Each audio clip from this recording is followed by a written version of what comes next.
প্রথমত চ্যানেল আয়ের ঊর্ধ্বতন কর্মকর্তা এবং যারা এই পিছনে কাজ করেছেন তাদেরকে ধন্যবাদ জানাই।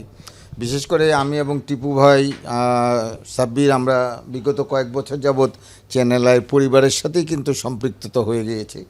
আজকে আমাদের শেষ এপিসোড ছিল এবং এখানে আসতাম যখন সকলের সাথে প্রথমে গেট থেকে ঢোকার পর থেকে নিউজ রুম যেখানে আমাদের হতো, অনুষ্ঠান হতো, সেখানকার ক্যামেরাম্যানরা এখন হয়তো আমরা তাদেরকে মিস করব আবার 4টি বছর পর।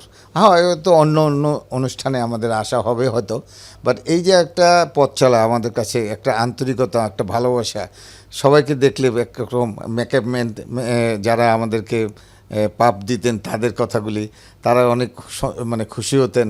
আমরা সেগুলি মিস করব এবং 4 বছর জন্য ওয়েট করব। এনিওয়ে, সব যার শেষ বলে তো সব ভালো আমি মনে করি। চ্যানেল আই আমাদেরকে স্মরণ করে, আমাদেরকে ডাকে, এই জন্য আমরা কৃতজ্ঞতা জানাই, ধন্যবাদ জানাই। এবং চ্যানেল আই পরিবারের সাথে আমরা সম্পৃক্ত হওয়াতে আমরা নিজেদেরকে চ্যানেলের পরিবারের একজন সদস্য হিসেবে মনে করি।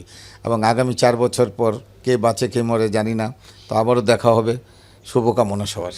এক লাইটেই নিশ্চিন্তে চলে দিনের পর দিন। Walton emergency bulb, the best emergency bulb.